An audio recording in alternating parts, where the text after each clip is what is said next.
అందరికీ నమస్కారం. నా పేరు Keerthan Babu. Welcome to our Telugu race YouTube channel. ఈరోజు నేను చెప్పబోయేది ఒక నిజంగా జరిగిన సంఘటన.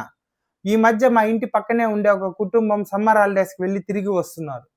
కారులో కుటుంబ సభ్యులైన హస్బెండ్, వైఫ్, వాళ్ళ పిల్లలు, మనవళ్ళు, ఇంకా గ్రేట్ గ్రాండ్ మదర్ కూడా ఉన్నారు. డ్రైవింగ్ ఏమో హస్బెండ్ చేస్తున్నారు. అన్నీ బాగానే ఉన్నాయి. ఇంటికి చేరుకోవడానికి ఇంకొంచెం దూరం మాత్రమే ఉంది. కానీ ఒక చోట ముందు వెళ్తున్న వాహనాన్ని ఓవర్టేక్ చేయడానికి ప్రయత్నించారు. అదే సమయంలో ఎదురుగా ఒక కారు వస్తుండడంతో దాన్ని తప్పించబోయి వారి కారు రోడ్డు పక్కనే ఉన్న ఒక చెట్టుని బలంగా ఢీకొట్టింది. లక్కీగా కారు చాలా హై స్పీడ్లో లేదు. అయినా కూడా కారులో కుడివైపు కూర్చున్న, రైట్ సైడ్ కూర్చున్న వారికి తీవ్ర గాయాలయ్యాయి. వెంటనే అందరినీ హాస్పిటల్కి తీసుకెళ్లారు. ఒక మనవడికి, ఓల్డ్ లేడీకి కాళ్ళు విరిగాయి. కారు నడిపిన వ్యక్తికి స్టీరింగ్ బలంగా ఛాతీకి తగిలింది. ఎందుకంటే ఆయన సీట్ బెల్ట్ పెట్టుకోలేదు. బయటికి పెద్దగా గాయాలు కనిపించకపోయినా లోపల జరిగిన ఇంటర్నల్ ఇంజురీస్ చాలా ప్రమాదకరంగా మారాయి.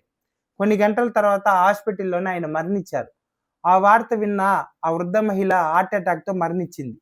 ఒకసారి ఆలోచించండి ఫ్రెండ్స్, ఒక ఓవర్టేక్, ఒక సీట్ బెల్ట్ పెట్టుకోకపోవడం ఒక కుటుంబంలో 2 ప్రాణాలను బలి తీసుకొనింది.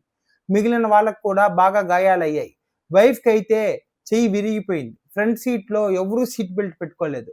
ఇక్కడితో ఈ సమస్య అయిపోలేదు. వాళ్ళు ప్రయాణించింది ఒక రెంటల్ కార్. ఆ కారు కూడా థర్డ్ పార్టీ ఇన్సూరెన్స్ మాత్రమే ఉంది. ఓన్ డ్యామేజ్ ఇన్సూరెన్స్ లేదు. ఇప్పుడు ఆ కార్ రిపేర్ ఖర్చు కూడా వాళ్ళ కుటుంబం మీదే పడింది. అందుకే ఫ్రెండ్స్, రెంటల్ కార్ తీసుకునే ముందు కేవలం రెంట్ అమౌంట్ మాత్రమే అడగండి. కార్ కండిషన్ మొత్తం చెక్ చేయండి. ఇన్సూరెన్స్ యాక్టివ్గా ఉందా, థర్డ్ పార్టీ ఇన్సూరెన్స్ ఉందా, ఓన్ డ్యామేజ్ ఉందా, టైర్స్ బాగున్నాయా, బ్రేక్స్ సరిగ్గా పనిచేస్తున్నాయా, ఇంజన్ కండిషన్ ఎలా ఉంది, హెడ్ లైట్స్, ఇండికేటర్స్ వర్క్ అవుతున్నాయా, స్పేర్ వీల్ మరియు టూల్ కిట్స్ ఉన్నాయా, ముఖ్యంగా సీట్ బెల్ట్ వర్కింగ్ కండిషన్లో ఉన్నాయా లేవా, ఇవన్నీ చెక్ చేసిన తర్వాతే కార్ తీసుకోండి. ఎందుకంటే ఒక 5 నిమిషాల చెకింగ్ మీ కుటుంబాన్ని పెద్ద ప్రమాదం నుంచి కాపాడవచ్చు. ఇంకో ముఖ్యమైన విషయం ఏమంటే, లాంగ్ జర్నీ చేస్తున్నప్పుడు డ్రైవర్కి నిద్ర అనిపించినా, అలసటగా ఉన్నా వెంటనే వెహికల్ని సైడ్కి తీసుకొచ్చి ఆపి రెస్ట్ తీసుకోండి. టైర్ డ్రైవింగ్ చాలా ప్రమాదకరం. అలాగే డ్రైవింగ్ చేస్తున్నప్పుడు మొబైల్ ఫోన్ వాడకండి. కాల్ మాట్లాడడం, మెసేజ్ చూడడం, రీల్స్, యూట్యూబ్ చూడడం, ఇవన్నీ మీ దృష్టిని రోడ్డు మీద నుంచి మళ్లిస్తాయి. ఒక్క సెకండ్ నిర్లక్ష్యం జీవితాంతం బాధను మిగిల్చవచ్చు. చిన్నపిల్లల్ని ముందర సీట్లో కూర్చోబెట్టకండి, వెనక్ సీట్లో కూర్చోబెట్టండి. ప్రయాణ సమయంలో వారిని నిలబడకుండా చూసుకోండి. మరో ముఖ్యమైన విషయం ఏంటంటే, కారులో ఎంత చిన్న దూరం వెళ్ళినా సీట్ బెల్ట్ పెట్టుకోండి. ముందు కూర్చున్న వాళ్ళు మాత్రమే కాదు, వెనక్కి కూర్చున్న వాళ్ళు కూడా తప్పకుండా సీట్ బెల్ట్ పెట్టుకోండి. అలాగే బైక్ మీద ఎంత దగ్గరికి వెళ్ళినా, ఎంత దగ్గర దూరం వెళ్ళినా హెల్మెట్ తప్పనిసరిగా వాడండి.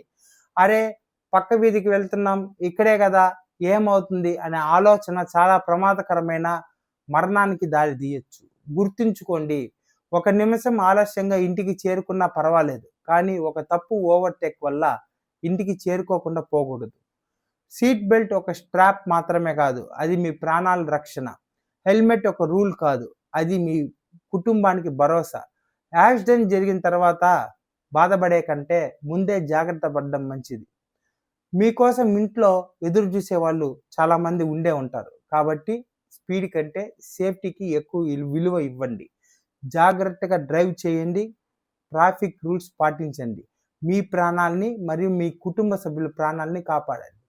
ఈ వీడియో కనుక మీకు నచ్చినట్టయితే దయచేసి 10 మందికి షేర్ చేయండి. అదేవిధంగా లైక్ చేసి సబ్స్క్రైబ్ చేయండి. మీ అభిప్రాయాన్ని కామెంట్ రూపంలో కామెంట్ సెక్షన్లో తెలియజేయండి. అందరికీ ధన్యవాదాలు. జై హింద్, జై శ్రీరామ్.